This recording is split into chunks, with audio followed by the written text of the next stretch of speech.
In the gospel, we get John 3:16. God so loved the world that he gave his only son so that everyone who believes in him might not perish but might have eternal life. Mic drop. Welcome back, everyone. We are looking back at this past week's Sunday readings and looking ahead to next Sunday's readings. We know that most people attending Mass don't look ahead to the readings they'll be hearing. My name is Vincent and my buddy's name is Roy. We've been friends since childhood, and we both volunteer at different churches as lectors, or the guys who read at Mass. We'll offer our thoughts on the readings, as well as share some fun stories about volunteering at church and everyday life. Okay, let's get started. Okay, another week. This week we are celebrating the Solemnity of the Most Holy Trinity. So what's up with you this past week? Right. Well, this past week, I'm a bachelor this week. What happened? Since my family went to Canada during our holiday, they were off, so they went to go visit the family. But I had to stay, and I have a whole laundry list of stuff to do.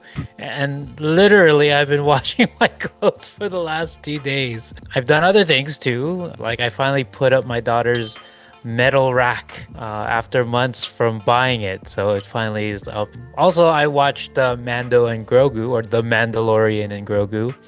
Fun fact, did you know that the helmet of the Mandalorian and technically all the stormtroopers are based on the Spartans? The Spartans? Spartans? Oh, nice. Wait, the stormtroopers too? If you look back in episode 1, the clones were based off of Jango Fett, who was wearing Mandalorian armor. Oh. And specifically, it was based on the Corinthian helmet. It had the little T. If you look at their helmet, it's a T. And spoiler alert, we're reading the second letter to the Corinthians later on today. Or in I like the connection. I like the connection. So that T, that sort of T face mask is a Corinthian helmet? Supposedly. Oh, well, I Googled it. Okay. I heard it and I'll I go, that. Googled it really quick. And then I go, oh, it's based off the Corinthian helmet. Hey!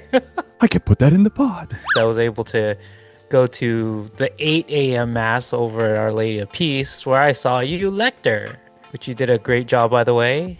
All this practice is working out. Yeah, thank you for coming. I kind of saw the back of your head as you were leaving communion, and then I saw, oh, Roy made it. And also, actually, the day before, I got in some tennis time with your brother, but we couldn't get you to come with us. I get in some cardio. Had that laundry list. I know the laundry list. But after Mass, it was kind of cool. We went out to breakfast to catch up on stuff. Shout out to Michaela's in Santa Clara. I'm a big tater tot guy, and I killed this whole side order of tater tots in addition to my breakfast entree that I got there. Sorry, I didn't get a picture of us. I totally forgot when I was driving. Yeah. When I was driving home, I forgot to take a selfie of us. When at church or at breakfast. Yeah, sorry about that. We were too caught up in our deep conversation, reflecting on the homily.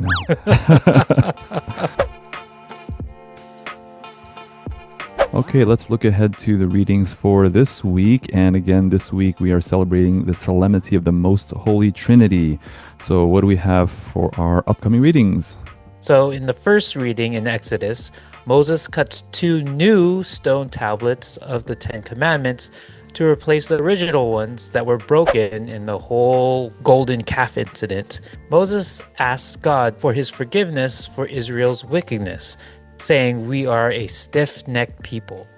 The responsorial psalm throws in a little change up from the book of Daniel, chapter 3, glory and praise forever. The second reading comes from 2 Corinthians. St. Paul urges us to mend our ways, to encourage one another, and to live in peace, so that God's love and peace will be with us. And finally, in the Gospel, we get John 3:16. God so loved the world that he gave his only son, so that everyone who believes in him might not perish, but might have eternal life. Mic drop on that one. So St. John emphasizes that Jesus' mission was not to condemn the world, but to save the world. So we got some good readings this week for Most Holy Trinity. Should be holding up the sign, 316. Oh, yeah. We can find someone with a John 3:16. Yeah. Okay, how would you read this? What do we have for our first reading? All right, so for the first reading is, as we said before, from Exodus. So for context, this reading is the take 2 of the writing of Moses' tablets. This was after the Israelites made the golden calf, and Moses broke the first tablets of the covenant at the foot of the mountain. Read this emphasizing that the Lord is God and how he describes himself. Also emphasize the apologetic nature of Moses for his people.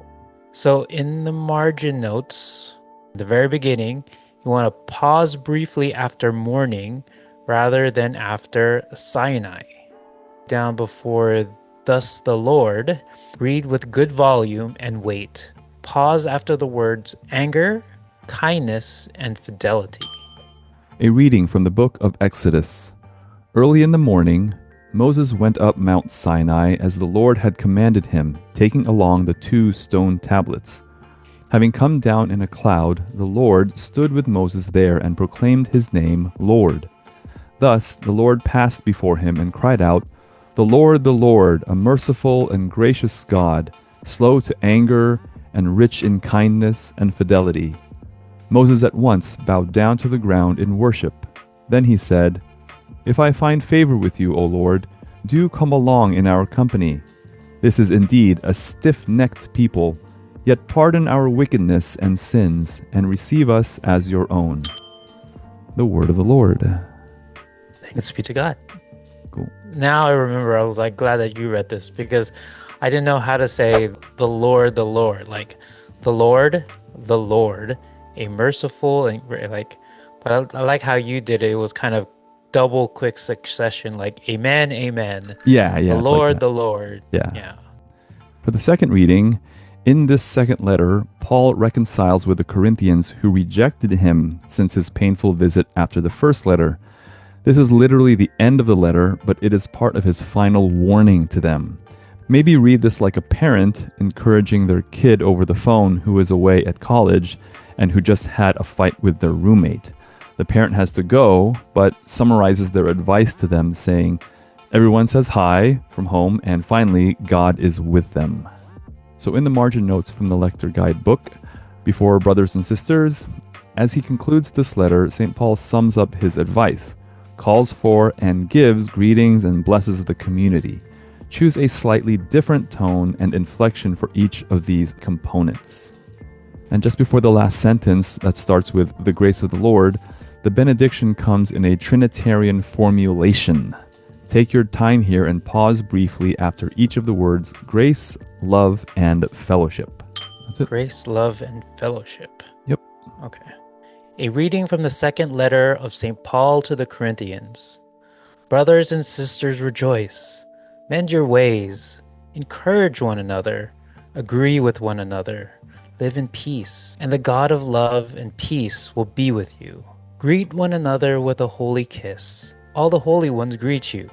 The grace of the Lord Jesus Christ and the love of God and the fellowship of the Holy Spirit be with all of you and with your spirit. And The word of the Lord. thanks be to God.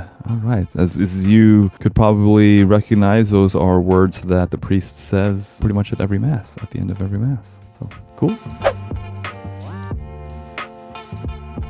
Okay, let's look back at last Sunday. What reflection do you have on the homily?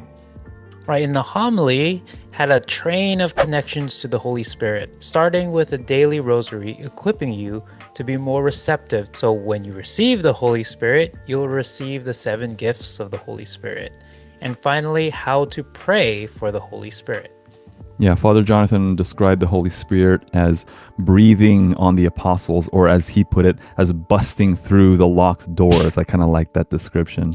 Aside from the homily, I went to the year-end catechist teachers luncheon, and our religious education director, Sister Isamal, gave a little talk where the theme was being the salt of the earth. And one thing that stuck with me was how we are the best salt when we are seen more than we're heard, namely by the way we live out the Beatitudes in our life. You know, human beings are very visual people, right? So if we hear something, yeah, but if we see something, that's a little bit more impactful.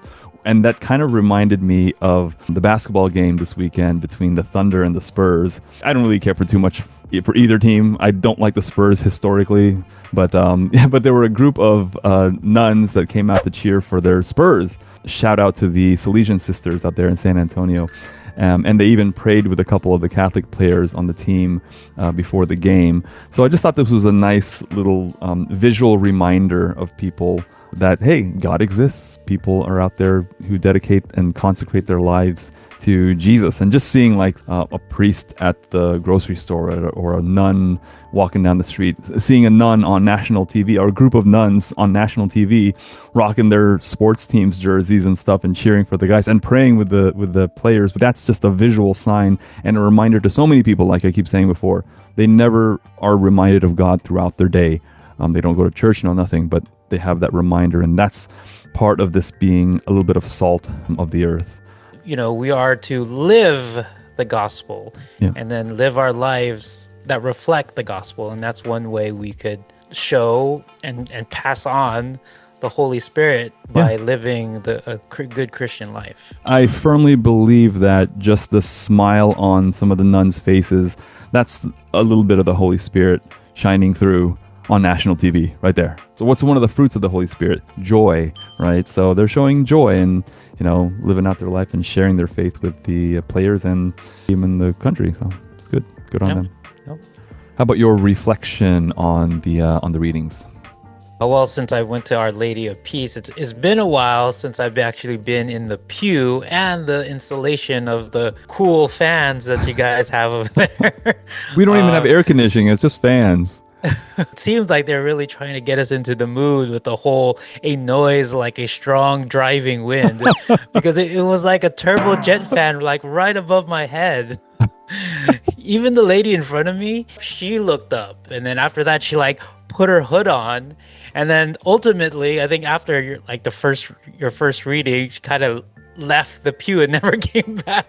My voice turned her off. It gave her the chills, and she's like, I can't take this anymore. Who is this? Where's it so cold?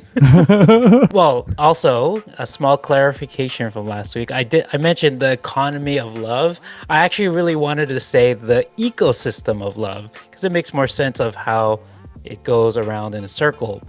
So again, in this ecosystem, to know God is to love God. And how do you know God? But through the Holy Spirit. And we share the Holy Spirit to others so that others can know him too. So in the thread in last week's readings is how the Holy Spirit communicates God's love. In the first is how the tongues of fire speak to each other in their own languages. In the second, Paul tells the Corinthians that the Holy Spirit helps us say that Jesus Christ is Lord. And finally, in the gospel, Jesus tells the disciples twice, peace be with you. And as you know, the symbol of peace is the dove or the Holy Spirit. And finally, telling them to receive the Holy Spirit who communicates God's love. Okay, how was it? I hope you got some positive takeaways from this. Leave your thoughts below in the comments, and don't just like and subscribe, but also click that share button and share this with your family and friends as well. Take care and God bless. Or he lost his faith, for crying out loud. But I pray for him, and I still text him at least once a year to say go to Mass. I'll text him throughout the year, but every Christmas I'll say go to Mass. Or Easter I'll say, hey, happy Easter, go to Mass.